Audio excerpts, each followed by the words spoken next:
All right, my friends, welcome to this month's virtual bariatric meetup.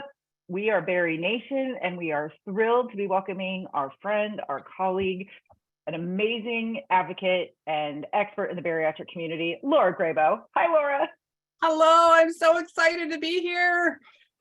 Oh, we are too. We know that emotional eating is something that is a human experience, not just a bariatric or something that people struggling with the disease obesity struggle with. But we are excited to dive into it today. So before we get started, you guys, please make sure that you're keeping yourself muted at all times. We are going to ask that we hold our questions kind of towards the end of the event because Lora has a ton of content that she wants to get through. But I certainly hope that you've armed yourself with a notebook, with something to write with, because this is going to be a true master class. At the bottom of your Zoom screen, you should see a Q&A button. We're going to really utilize that today. So if you have a question as Lora is teaching, please go ahead and open up that Q&A box and drop your question in there, and then we can bring it up when we get to the Q&A section of the class. You can also drop it in the chat. Natalie, Jason, and I are going to be here monitoring all of those things. And yeah, we are just going to really dive right in here. So I'm going to share my screen. Go ahead and give me a thumbs up so I know that you can see it. Can you guys see my screen? Mm-hmm. Yes. Awesome. Okay, wonderful. Thank you. Thank you. So if you haven't introduced yourself in the chat, you guys please continue to do so as people continue to roll in. So again, welcome to this month's VBM. My name is April Williams. I'm 1/3 of BariNation. We are a bariatric obesity education support company, I guess, if you will. We do all kinds of things. We have a membership community. We have an amazing podcast. We offer a ton of support on Instagram, and all three of us are patients. So I had VSG in July of 2019, and I'm down 130 pounds. Jason, you want to unmute yourself and introduce yourself? Yes, ma'am. My name is Jason Smith. I'm also 1/3 of BariNation. I had bariatric surgery, VSG, March 11th of 2020, so I'm almost coming up on my 3-year mark, and I'm about 151 pounds down right now. Oh, thank you, sir. And Go then for it, hey, Nat. I'm Natalie. I am the other third of BariNation. I had my revision to VSG done on September 28th of 2020. So I'm a little over 2.5, or I'm almost 2.5 years post-op, and I am down about 140 pounds. Awesome. Thank you. Thank you. It is our mission to support bariatric patients in meaningful and valuable ways. And the three of us connected because we didn't find the support that we needed post-op. So we are making what we need. So thank you so very much for joining us today. We know how scary it can be to click a Zoom link. You are showing a lot of bravery today by joining us. All right, Miss Lora, will you introduce yourself, please? Yes, my name is Lora Grabw, and I have been a bariatric therapist now for 20 years, walking alongside patients who are choosing the tool of bariatric surgery, but even those patients who are not choosing the tool of bariatric surgery and treating their disease of obesity with other interventions, because as a therapist, my job's the same. My patients pick the tool, they answer the how, and I help all of you understand why you eat. And I do that in a variety of ways. I'm coming to you from my office in Grand Rapids, Michigan. I own my own counseling practice where I see patients one-on-one for therapy and coaching. I also have created and launched my own online course. I do some public speaking, and I am an expert in the BariNation community. So that's just a little bit about me. I'm so passionate about giving you headwork tools, and I'm thankful for the opportunity to be here. If this is your first time meeting and learning from Lora, you are in for a treat. If this is your 100th time learning and meeting with Lora, we are in for a treat. So today is just going to be fabulous. Before we dive in, we want to quickly review what the mission of our virtual bariatric meetups are and just set some ground rules for us today. So the reason we created these opportunities for us to connect, learn, and grow from one another is because we want to support the bariatric community with humor, humility, and honesty. We are here to destigmatize bariatric surgery and really just the disease of obesity. We want to grow a community of and for bariatric patients that is led by patients. And we're here to share our experiences and add value to our lives. So that is the mission of today's event. Just some ground rules. Please assume best intent. Share what you are comfortable with sharing publicly. This is being recorded. Keep yourself muted until you would like to share. Having your camera on is not a requirement for participation. If we see any nudity, violence, or isms on the screen or in the chat, we'll just remove and block you. Foul language is sometimes okay. We understand that. But do keep in mind, this is not medical advice. Always consult your doctor and your medical team before you choose to make any changes in your life. Okay, I'm just going to give myself props. I think that is, wow, that's the fastest I've ever done that. Just, I gotta say, makes me happy. If this is the first time attending a masterclass, we have 4 things that we suggest for you to get the most out of this experience. Block your distractions, silence your phone, ask your family to give you this time just so you can focus on the learning. Definitely take notes. This will be recorded, but participating live is just a whole different vibe. We're so glad that you're here. Writing down what we're learning is a way for us to really help ingrain it in our brains. When Lora asks us to reflect on something or think about something or join her in a practice, let's do so together. That's how we're going to really take in the learning. And please do participate. When we get to that Q&A time, don't be afraid to unmute yourself, ask a question, post your question in the Q&A box there down below, or put it in the chat, and we will get to it when we get to that section of our class. Okay, any questions before we dive in? Let's do it. Let's do it. Take it away, Lora. All right, so we just go right to that next slide, April. So it's so good to be here, and I already shared a little bit, so I'm going to be able to go through this slide very fast. Thank you, April, for sharing my introduction. We are going to keep questions at the end. I want to mention as well, it's my understanding that you will, I know you're all taking notes, but you will get a link to the copy of all these slides, so don't feel like you have to get everything that's here, right, April? Yes. So yes, we will email everybody a copy of these slides and a link to the recording on YouTube. Right. And so we're going to save the questions for the end, although you certainly can put them in the chat and we can talk about them at the end. Don't forget, I want you to stay all the way until the end, because I am going to be doing a very, very special giveaway that one of you in this class who's attending live will win. So that's pretty exciting. You'll hear more of that at the end. I also have a big announcement at the end. And then I want to just talk to you about the style of teaching that I always show up with for all of you. I know that when I go to a class or a seminar, I want to know, how is this going to help me, right? Like, what can I do? Is there something I can do differently when I leave? And I assure you, I'm going to bring you a tool. We're actually going to experience a tool together, but I call that the solution, one of the solutions. I'll be honest, we're not going to solve emotional eating in one masterclass. In fact, you'll never solve emotional eating. We all have an emotional relationship with food that we'll need to manage the rest of our lives. And that's where in my style of teaching I start, okay? So we start with, what is the problem? What is emotional eating? And then we'll move a little bit towards strategies and solution. And then of course, the question. So next slide, please. And Lora, sorry, you already blew my brain. You said something that I don't think I've heard. We will always have emotional eating. Yes. You just need to learn to manage it. Okay, so I wrote that down. But I am not going to be okay, so 20 years of walking alongside patients. I learn the most from my patients. Yes, I have a lot of expertise in bariatrics and obesity medicine and behavior change, emotional eating, but you never conquer it. Like, let's just get that out there in the beginning, right? You never overcome it. You never completely exit it. You can decrease its power, and that's what all of you are doing. But I've worked with some patients now 20 years. I started working in weight management in 2003. They're going to still have some bumps with emotional eating. It doesn't look like 20 years ago because they have a lot more tools in their toolbox, right? But we never really solve it.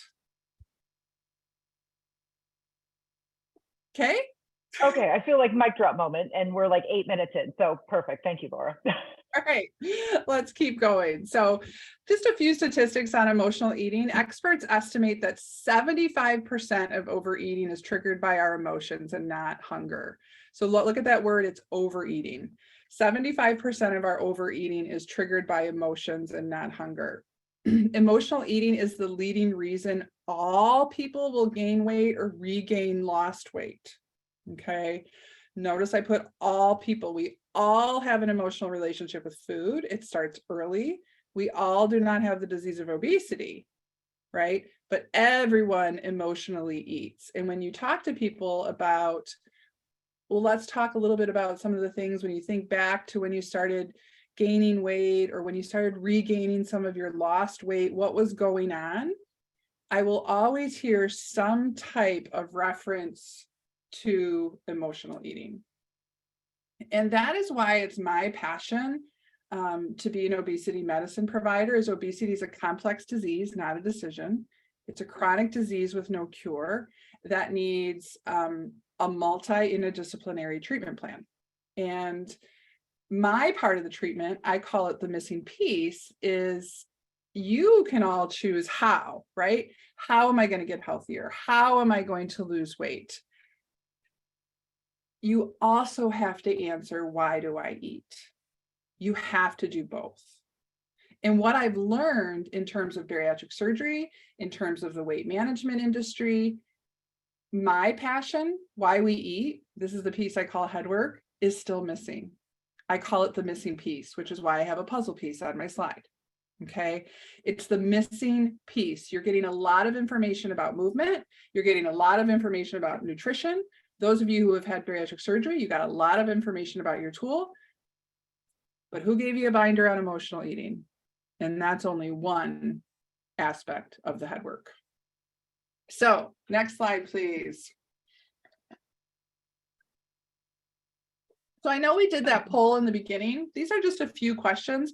I don't think we would have sold out all of our tickets if you guys didn't already know you were an emotional eater. Okay. But just start thinking, maybe you haven't thought about your emotional eating in this way before. So do you eat when you're feeling stressed? Do you eat when you celebrate?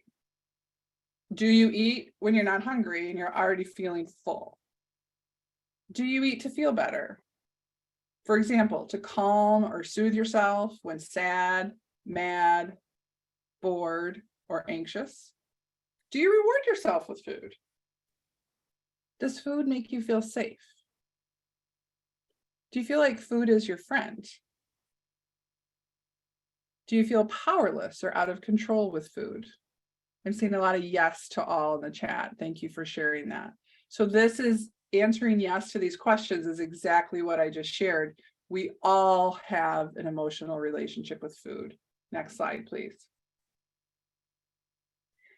And when we start thinking about the emotional eating cycle, some people call it the emotional eating roller coaster, your emotional eating journey. This is the one that my patients are the most familiar with, eating out of stress. Okay, you experience some stress, you need comfort. It's very healthy that when we are feeling stressed that we want to be comforted. Where it became unhealthy is when we go to that next circle, we eat. And then do we usually eat, let's see, broccoli, apples? What kind of food do we eat when we are feeling stressed? Anyone want to put in the chat? Cheerios, fries, cocktails, candy, comfort food. Yes, Cheetos. Okay, so most likely your comfort food of choice has sugar, fat, or salt, and all of the above, or all of the above together, like a salted caramel chocolate or something like that. Salted caramel ice cream, by the way, #1 food we emotionally eat. They've done research, ice cream. Across the board, no gender differences. It's ice cream. And you feel some relief. And we're going to talk a little bit about how our brains are hardwired to emotionally eat. You actually get some relief when you eat those comfort foods compared to eating some broccoli. You feel good. But for how long? Because what I've learned in my own life, because I emotionally eat as well, because we all do, and what I've learned from my patient stories, is the positive feeling fades really quickly. In fact, the research suggests that maybe you get a good feeling of about 3 minutes max. And some of my patients have shared they don't even feel like it goes 3 minutes, because then the next circle kicks in, which is feeling guilt. And now you have two things that you're upset about. You had that original stress that you were trying to soothe and comfort, and now you're mad at yourself. And what I've learned from my patients is you're experts at beating yourself up. Okay. And when you don't like that, I mean, who likes to feel guilty? Who likes to feel shame? A shame spiral can certainly happen really quickly, triggered by guilt. And you start eating again, and it just goes around and around and around. And that is why I am so passionate about being here today and giving you tools to help you understand the problem of emotional eating, but also moving towards some solutions to decrease the power of emotional eating in your life and manage it in a healthy way. Next slide. We are rocking and rolling. So a little bit about the power of our brains. I'll be honest, this has been one of my favorite areas of research through the years, and understanding what's going on with our brains when we eat. And sadly, the food industry knew this before we did in the medical field. But I wanted to share it today because this would be a whole nother masterclass or VBM. But remember, I mentioned in the beginning already that obesity is a disease, not a decision. And society and even some healthcare providers haven't got on board with that truth. And it is truth, and it is fact, and it was recognized as a disease in 2013. And we continue to hear it's about willpower. Well, just have a little more willpower. If you just have a little more discipline, if you just, ate less and exercise more, calories in, calories out, it would all be solved. Friends, if that was the case, we wouldn't have an obesity epidemic. Nobody wants the physical comorbidities that go along with the disease of obesity. Plus, what I've learned about the past 20 years is the emotional pain that goes with the disease of obesity. And if it was just as easy as, well, just push yourself away from the table, as some people say, y'all would have done it, right? Y'all would have done it. So there's also some things going on with your brain that have nothing to do with willpower. Obesity is a complex disease. But let's talk about the party that happens in your brain when you need some comfort. Okay. So if you all started imagining, and yes, I guess I can say it's a trigger warning, but we're going to talk about our comfort foods in this class today. It's a class on emotional eating. If you all started imagining what your comfort food is, some of you put it in the chat. So Cheetos, chocolate, chips, pizza, pasta, insert food of choice, Thai food. If we had PET scans in here and everyone's little virtual screen, we would start seeing, just thinking about the food, your pleasure centers in your brain start lighting up and say, go get some, go get some, go get some. And again, this is all people. When you eat the food, the comfort food, you get a surge of dopamine and serotonin, our feel-good pleasure chemicals that make us feel good. And I call it the party in the brain, okay? Woo, woo, woo. All of our brains light up like a Christmas tree when we eat sugar, fat, or salt. Okay, they light up the same part of your brain as crack cocaine. Sugar is more addicting than crack cocaine. Again, that may be another masterclass or VBM. But here's the thing.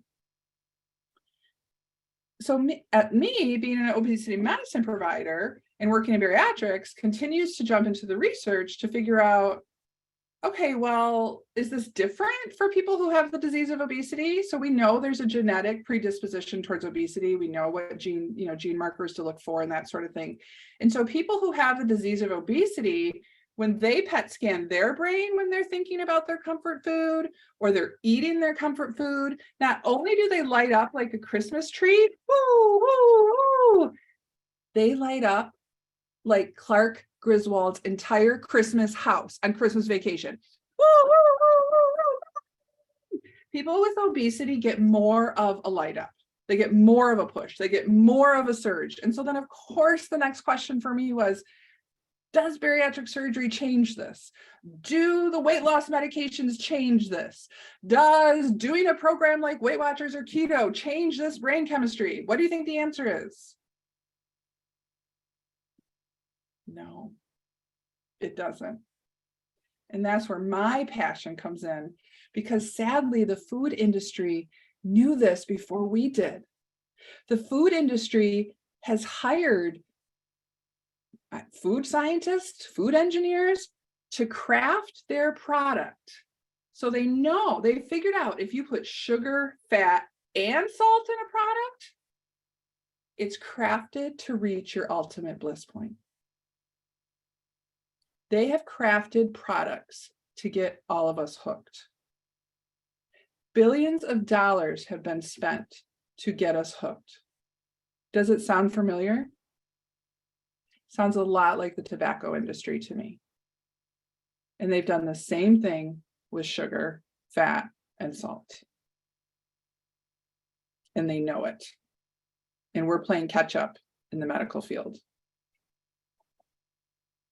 Next slide.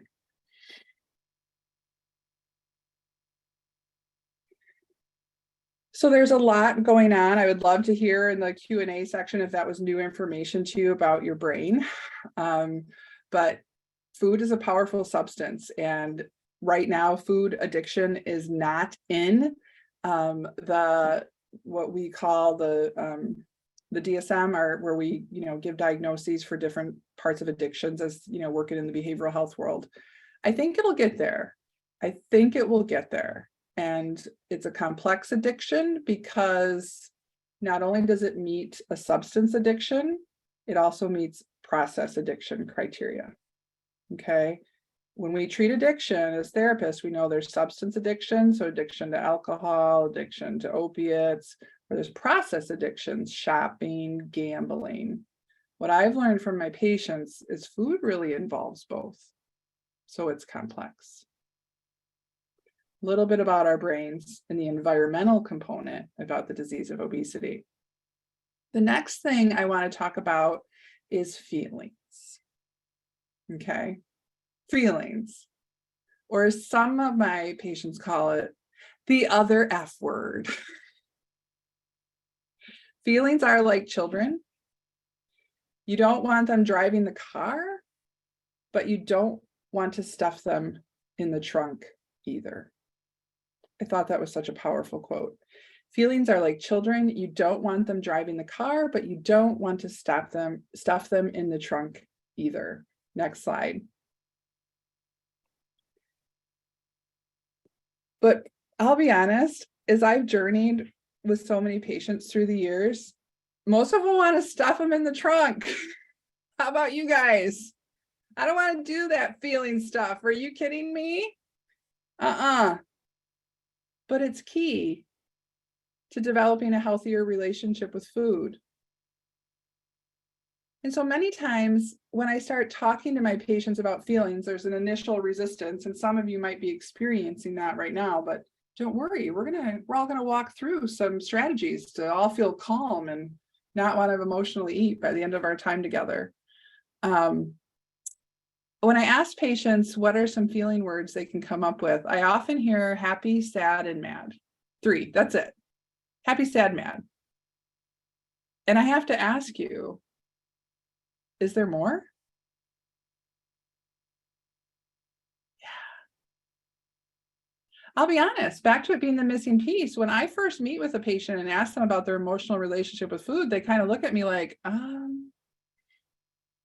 don't know if I have an emotional relationship with food because I think I'm just hungry. I just like food. I'm hungry all the time. And it's not your fault that you may not know a lot about your emotional relationship with food, because again, you've been given a lot of information on movement, a lot of information on nutrition. If you're a surgery patient, a lot of information on surgery, but no one's talked to you about this head work stuff. And emotional eating falls under head work. And we have to start by being able to label our feelings, being able to have names of their feelings. And there are so much more, but I can't go into that. And maybe you want to start writing some in the chat. There are so many more feelings than happy, sad, or mad, but I bring that up because we're starting this feeling work with already a limited vocabulary. And then the other thing I've learned through the years of walking alongside patients and as a therapist is just how we give a name to a feeling, but how do other labels, do they really matter? Are our feelings good or bad? Are they positive? Are they negative? Are they comfortable? Are they uncomfortable? So back to the idea of us wanting to stuff all the feelings in the trunk and not deal with them, or calling feelings the other F word. Most of my patients, when it comes to talking about feelings, they've been given a message and somehow they got a belief that feelings are either good or bad, they're positive or negative. And you know what, Laura, I might be able to talk to you about the good ones and the fun ones, but yeah, I don't really want to touch those other ones because they're bad, they're negative. And I'll be honest, as a therapist for many, many years, I used to teach we have positive feelings and we have negative feelings. And I love that I'm always learning and growing. And that was the wrong way to frame it, because I never want you to see a feeling word or experience a feeling as negative. They're either comfortable or uncomfortable.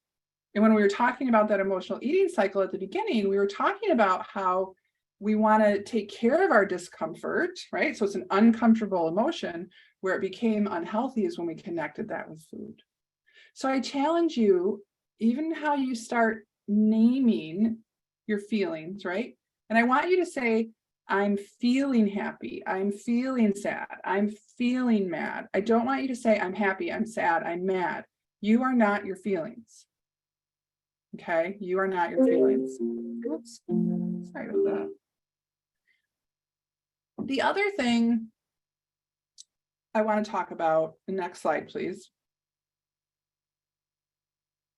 is it's really normal that you only want to feel the comfortable ones, right? I know we have a lot of BariNation members today that did the half marathon at Disney, and there's a lot of joy and there's a lot of pride, like so good. I'm so proud of myself and excitement, and those are good and they should be. And those are the ones we like to feel. In fact, did you know happiness is the #1 feeling we eat for? People think we're all drowning our sorrows in chocolate chip cookies. But when they do the research, the #1 feeling people will emotionally eat for is joy. We like to feel the good, we like to keep the good feeling going, and we do that well with food. Okay. It's normal that you only want to feel the comfortable ones, but what happens to the uncomfortable ones? Do they just go away if you put them in the trunk? No. Do they just go away if we eat them? No. So isn't it time to learn to name and process feelings in a healthier way? I know that's why you're all here today. So many of us did not learn to name and process our feelings in a healthy way. And eating's just easier because it works. I'm going to say that again. Eating's just easier because it works. It does work. It makes you feel better. It's just not the healthiest coping tool. The healthiest way to honor your emotions. And something I often say is your feelings are worth so much more than a French fry. Your feelings are worth so much more than a French fry. And that is why I want to teach you at least one way today to show up and honor your feelings in a healthy way. Next slide, please. So here's the thing I've also learned in obesity medicine, whether we're the bariatric surgeon or the medical doctor, your primary care. Well, I don't even know if the doctors go into the feelings. If they do, well, bear with me. Or the dietitian, or especially us behaviorists, we just start telling you all the time, well, you need to begin process your feelings without food. Well, guess what? That's great, but most people don't know how. And so that's why it's time to learn and to practice a skill. And yeah, we'll just jump right in. It's time to learn and to practice. So you've probably heard the word mindfulness before. Mindfulness is an important adjunct treatment if you will, when it comes to teaching ourselves how to name and honor our feelings in non-food ways. And I want to walk us through a skill in the therapy world, the mindfulness world, that we call RAIN, R-A-I-N, and it's a practice of self-compassion. It's a mindfulness practice that we give the acronym RAIN because it's an easy to remember tool for bringing mindfulness and compassion to your feelings. I promise this. We're just going to walk through a guided meditation where RAIN is for recognize, R is for recognize, A is for allow, I is for investigate, and N is for nurture with compassion. And I learn more by doing, and so that's what I wanted to do with all of you in this masterclass. So we've kind of moved from, remember I said problem, solution. We've kind of talked about the problem of emotional eating. Now, what can we do about it? Okay, so I'd like you, no one's required, but if you're comfortable, I'd like you to get as comfortable as you can in your chair, wherever you're sitting, although Jason, you're driving, so no closing your eyes, buddy. No closing your eyes if you're driving. Get as comfortable as you can with your chair, as comfortable as you can. And if you're comfortable, I would like you to close your eyes. April, I'm glad to see you doing this too, because I do not need you to do any slides for me. I would like you to close your eyes. And we're going to start this meditation with 3 deep breaths, and I'm going to count them with you. But before we do, I'm just going to remind you that I want you to breathe in deeply through your nose and out through your mouth as slow as you can. And some people find it helpful when they take calming breaths to purse their lips on the exhale and actually imagining yourself exhaling bubbles, blowing bubbles with pursed lips. Okay, so get as comfortable as you can in your chair. And let's take 3 deep breaths together. Deep breath in and out.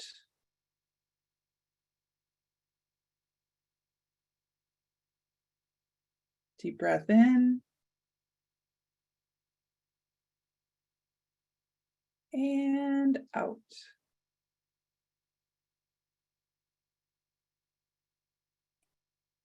And one more deep breath in, as deep as you can go.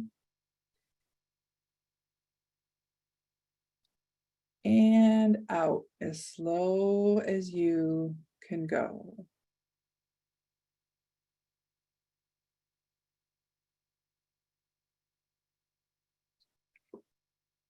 And keeping your eyes closed, you are most likely becoming aware of your body and your mind slowing down. I want you to take time to notice, what are you feeling? What are you thinking? Are you feeling tired? Nervous? Are you thinking this is hokey and never going to work? Are you getting nervous about tomorrow being Monday and the week starting? Are you noticing any discomfort? Are you uncomfortable?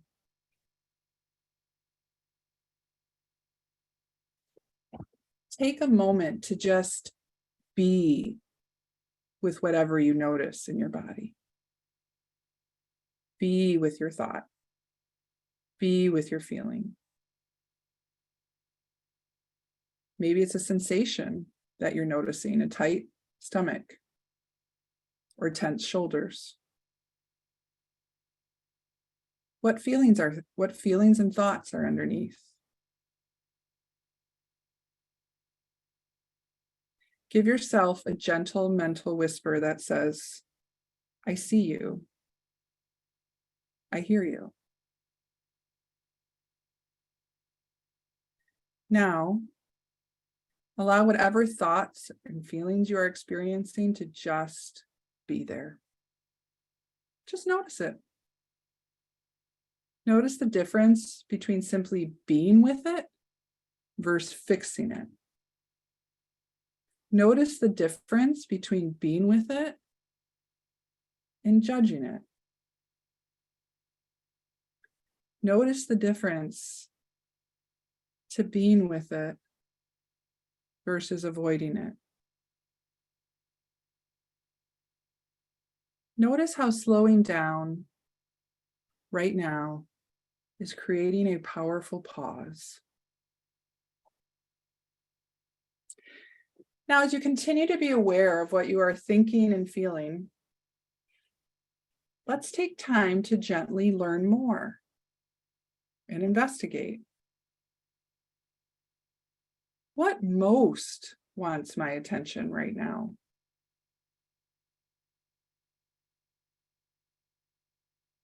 Where do I feel this in my body? What physical sensations am I feeling?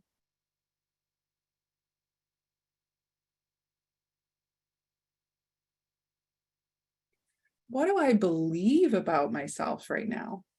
Say that again. What do I believe about myself right now? What feelings does that thought bring?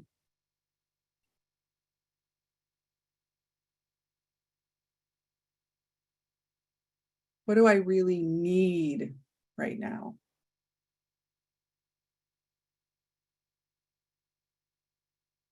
What am I really hungering after?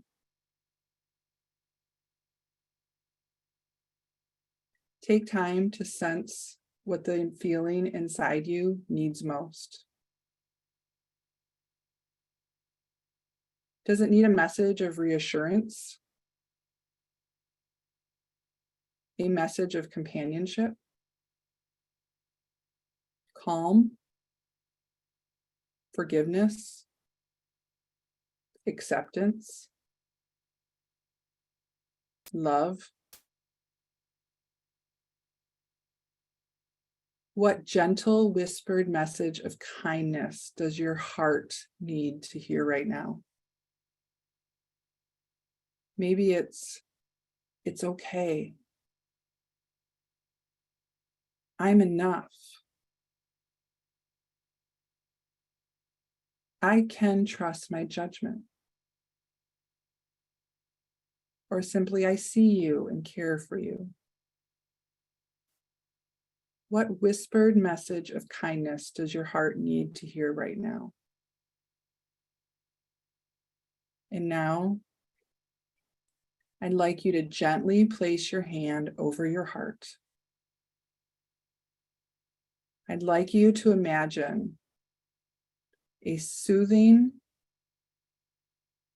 loving light of goodness and compassion flowing into your heart and bringing comfort. And when you are ready, you may open your eyes and join us back in the room.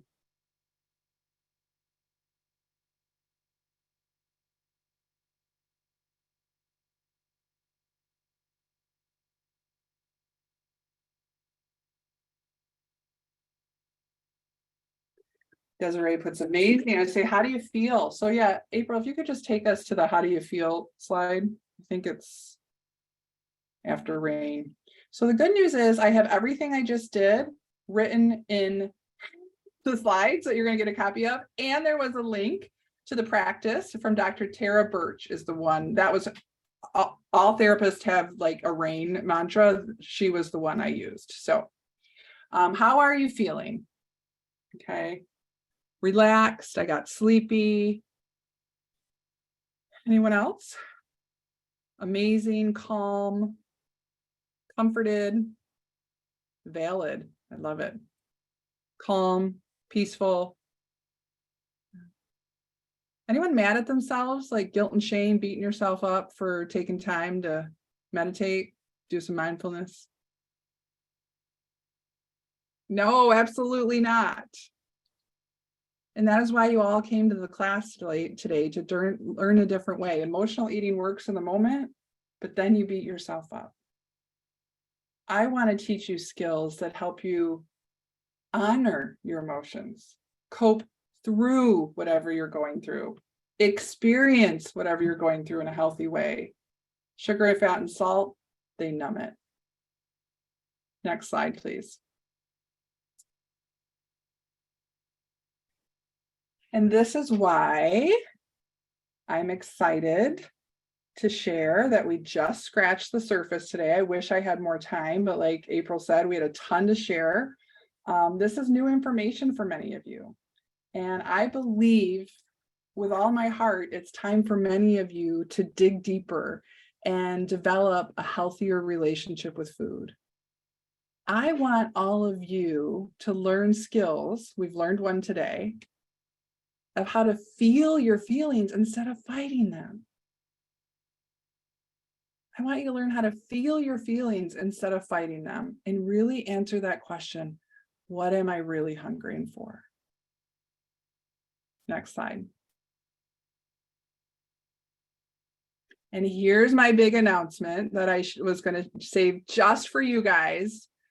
Nobody knows, this is the first time I'm sharing. I'm so passionate about emotional eating that I am launching a brand new 8-week live virtual course called Emotional Eating, Healing Your Relationship with Food. It is brand new content. I have had so much fun creating this. I know some of you have taken Lora Grabw classes before. This is all brand new. We're going to dig deeper, just like I'm sure rain may have been new for you today. Emotional Eating, Healing Your Relationship with Food.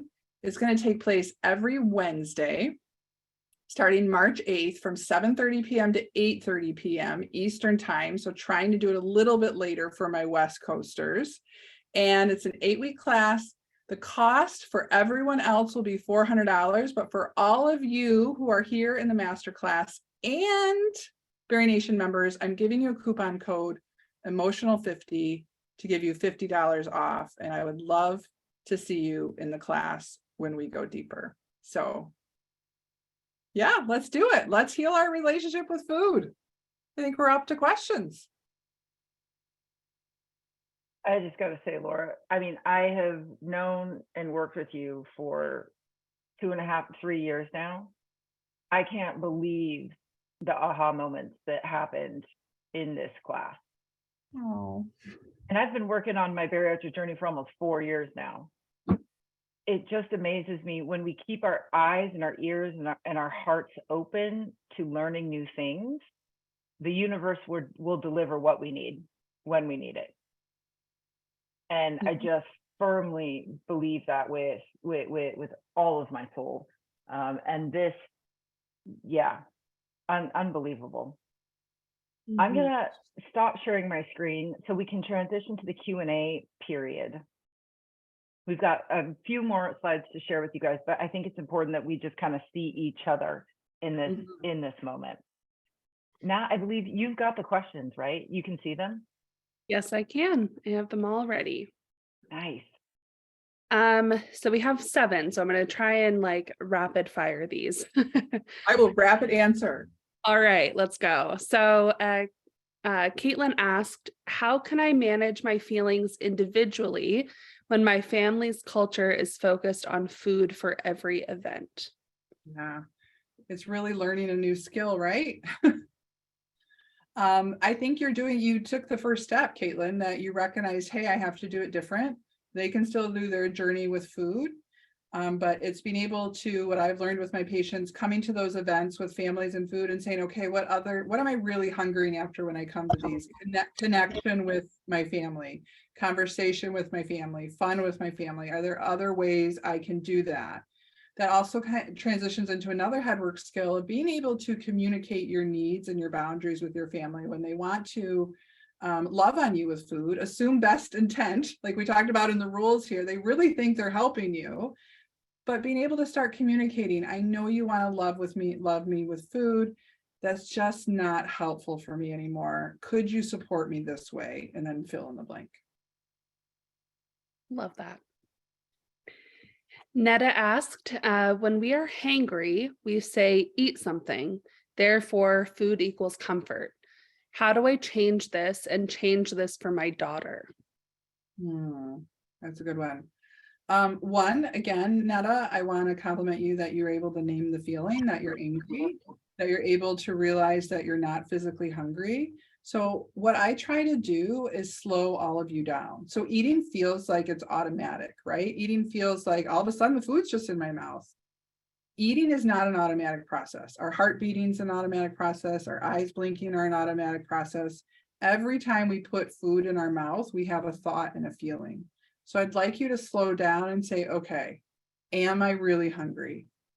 And you can do that with your daughter too. Like, what's going on? Am I really hungry? And these are some of the things I'm actually going to do in the class, teaching to do a body scan and figuring out what are we feeling. Often we feel those physical feelings, that tight stomach. I've been noticing lately that my shoulders are always up here.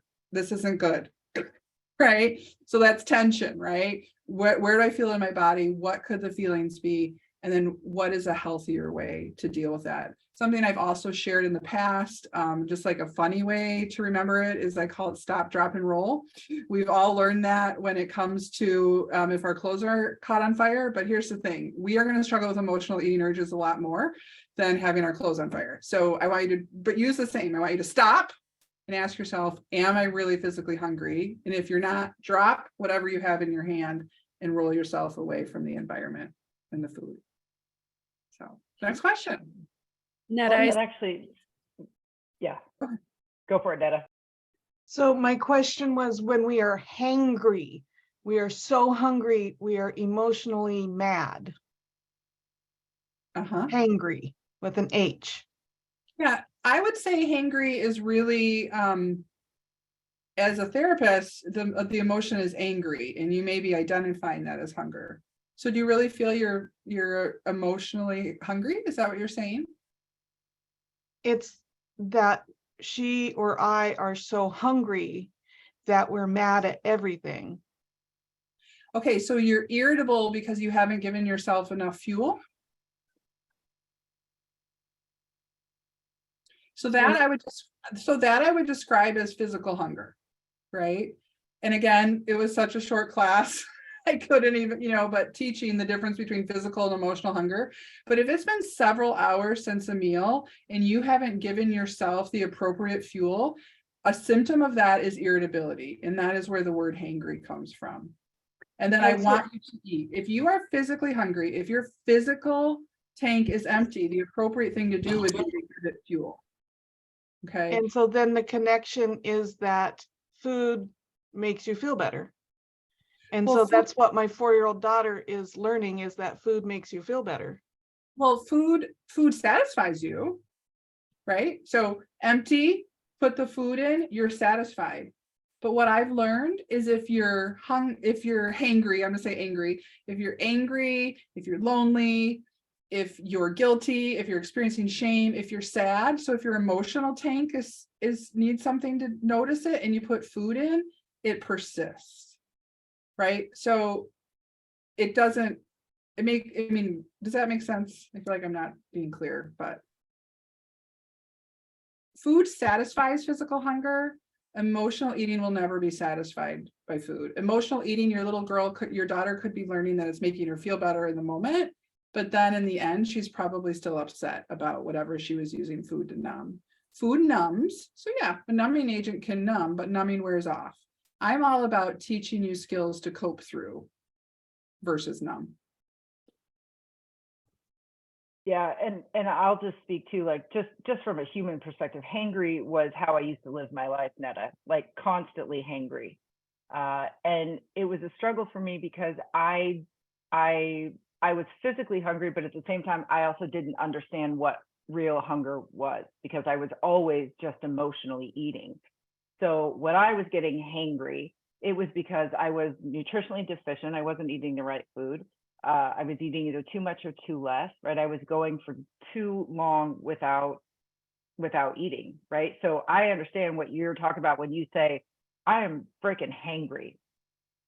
And it and I think I saw somebody in the chat, it is almost like two sides of a coin, right? We are, as humans, we are going to experience physical hunger. That's a human sensation. We're going to experience anger. We're going to experience grief, right? Like all of these things, and our emotions and our hunger can get mashed together. And when you're suffering from the disease of obesity, you have a very difficult time deciphering what those signals are. After surgery, what I have come to recognize is the difference between my true hunger and my hanger. And the hanger is what I'm working on as a patient. And it is difficult to learn what the differences are. Lora actually taught me a lot about how I can tell the difference between my true hunger versus my emotional hunger. So when I'm angry and I'm hungry, I ask myself, what do I want to eat? Something is telling me I'm hungry. Okay, what do I want to eat? And if my brain says something specific, either, like, I don't, it's usually Cheetos or whatever it is, right? Like, oh, I really want a sandwich. My red flag for my emotional hunger now is I really want. Because if I was hungry, I would eat broccoli. If I was hungry, I would eat whatever, right? But if my brain is saying something specific, then it's a ding for me to say, oh, this is probably more grounded in my emotions than it is in my physical hunger. So that's how I have, as a patient, learned to differentiate between hunger and being hangry, right? And that emotional side of eating. And I like what you said, Lora, too. Like, we're going to be hungry.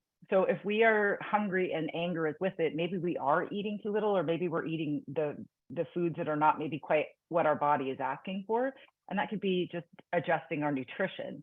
But right, if we've got that emotional component to it, that could be what, right? It's not easy figuring out what's what.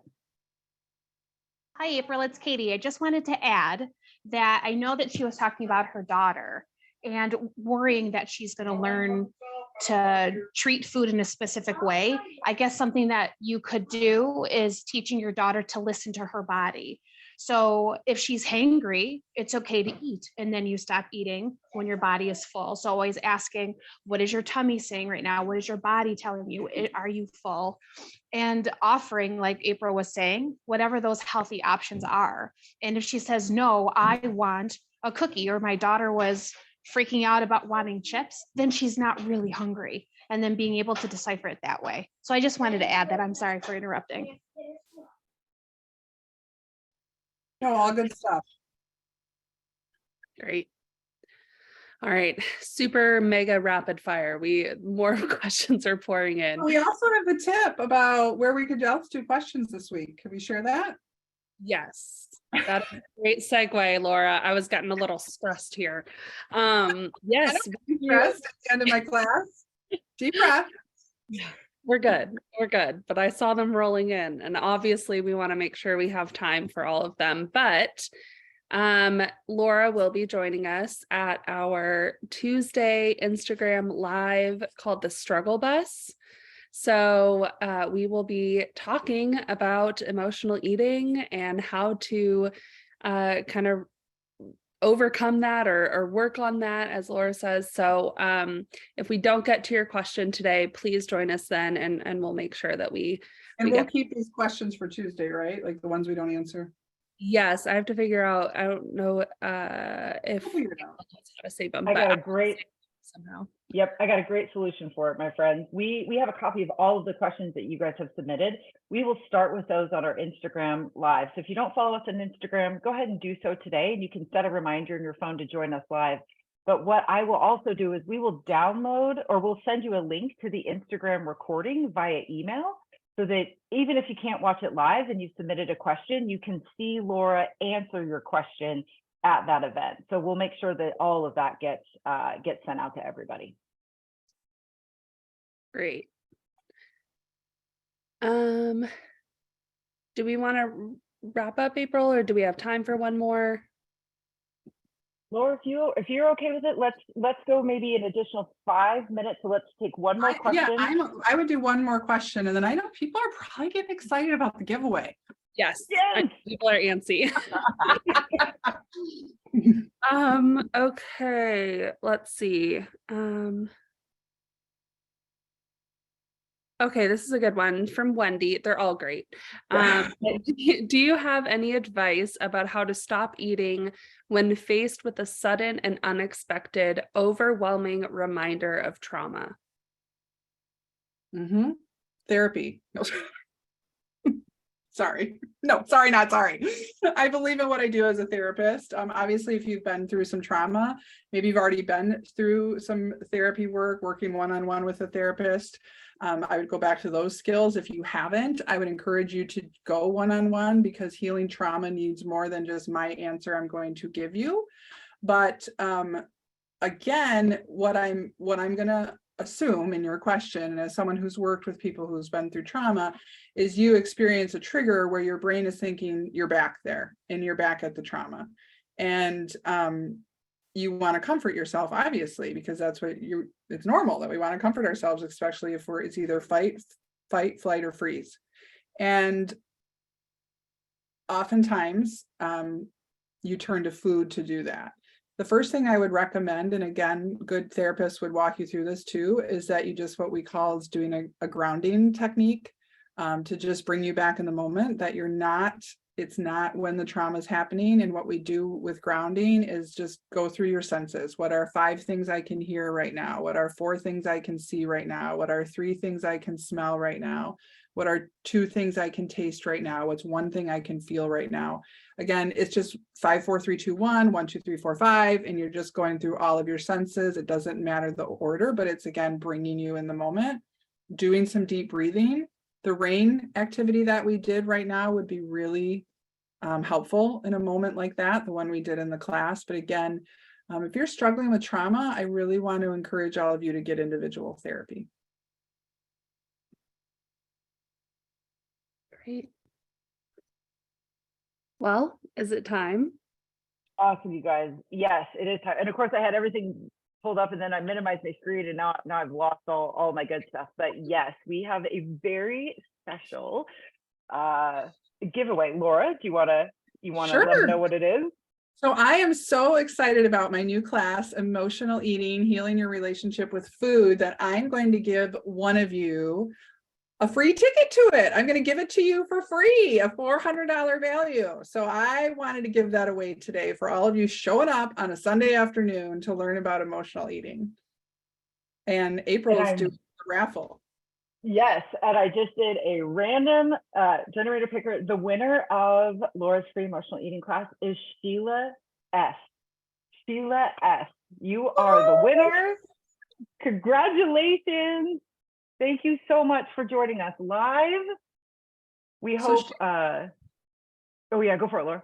I would say I need, congratulations, Sheila. I do need her email to send her free discount code to register for the class. So yes. So Sheila, if you would not mind, Sheila, if you will email me, it's just april@BariNation.com. And I did write down, I think Sheila, if you registered with your email address, I believe I do also have your email address here. But we are thrilled that Laura is offering this amazing opportunity for all of us here today to take this amazing class. So you guys, as I bring up this, the remainder of our presentation, our slideshow, if you will just mind, take a moment in the chat. Are you leaving today with what you were hoping to get? Are you leaving with new information? Are you walking away with an aha moment? What are you feeling about what you have learned today?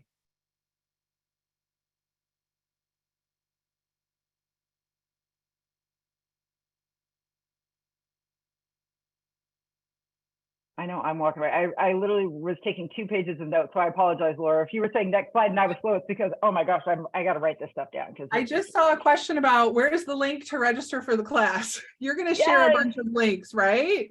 We are going to share a bunch of links. All right, you guys. So here are some wonderful recommended resources that Laura recommends and that we recommend.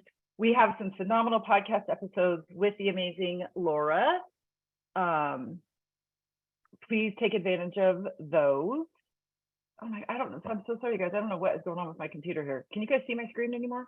No, we just see a beautiful Oh. picture. Oh my goodness. I am just all over the place today. You know, as somebody that works in tech, you would think this would not be an issue, but apparently it is an issue. All right, I'm going to drop all kinds of links in the Don't blame the chat. tech, blame the tabs. You know you got all them tabs open. Don't lie. I do. That is very, very true. All right, guys, I know in the chat, dropping what your screen is like. yeah.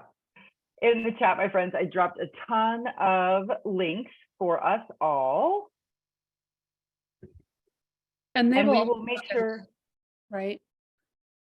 What's up now? Oh, you were probably just going to say it. We'll email this to everyone as well, correct?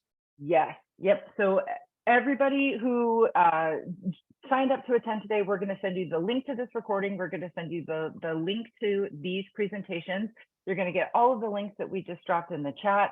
And then we will also share with you the day after. So on Wednesday, we will send you a video recording of our struggle bus as well with those questions. And Laura, there was another book that you wanted to mention for people too, wasn't there? Yes, I have no idea how I forgot the encyclopedia of being able to name your emotions. Brene Brown, The Atlas of the Heart, is a really good book as well. So Atlas of the Heart, Brene Brown. I also put in the chat you can go over to my website, loragrabw.com, as well to purchase the course. So yes. Yep. And that link, the course link, you guys, was also in that big the big grouping of links that I shared earlier. So if you are not familiar with BariNation, and if you would like to spend more time with Laura, we invite you to join our membership community. Laura is an expert in BariNation. She teaches an emotional eating support group. She leads a life and maintenance support group. She has general lunchtime support. She is all over the place in BariNation. Her groups are amazing. And as you guys can see, she is also amazing. So if you like this type of support, if you would like to access this on a more frequent basis, like every day, every week, every month, we invite you to join us. And Laura has also extended anybody that's with us today and is not currently a member an entire month for free to try BariNation. That link was also sent there. So we want you to try out the support, see if it's right for you. You have an entire month to take advantage of it and see if it is a good fit. I know we have a lot of members here today, but I know we have a lot of brand new friends and faces that we have never had the opportunity to support before. So we invite you to join us in that community. And the other thing we're excited to share as well, if you want to meet us in person, you can, coming up in November. We were just announced as speakers at the Bariatric Society's retreat in November.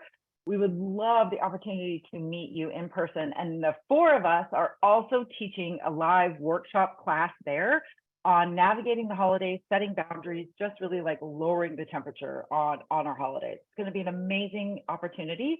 If you've never met any of your bariatric friends before, one of the best opportunities to do so. It's a phenomenal event. We've been, Jason and I've been to now all three of them. Laura, I don't think you were at the first one, but you were at the second one. We had an amazing time.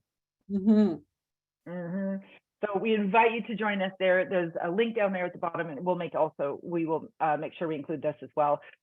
Tickets for this event do go on sale this upcoming Thursday, and there are very limited. There's only 350 available. So if this is something you're thinking about doing, we invite you to do so. And we're actually going to talk about this a little bit too on our Instagram live event this upcoming Tuesday. So wanted to make you aware that this type of support also exists in the community. All right, my friends, 6 minutes overtime. That's actually pretty dang good for us. We tend to have a lot, but thank you very much for joining us. Laura, is there anything you would like to leave everybody with? Any thoughts, parting words? Your feelings are worth more than French fries. Ain't that the truth? Ain't that the truth? And oh my goodness, friends. Thank you so much for joining us, Laura. Thank you for your time and your expertise. This has been amazing. Thank you for all that you do to support us and our amazing bariatric community. And to all of you who joined us live, right? Oh, yes. Thank you for joining us live. We know how difficult it is to click a Zoom link. We hope you're leaving today with exactly what you hope to get out of it. And we look forward to connecting with you in all the places that we are, on Instagram, on the podcast, on YouTube, or in our membership community.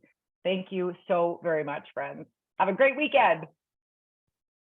Bye-bye. Bye, guys. Bye, guys.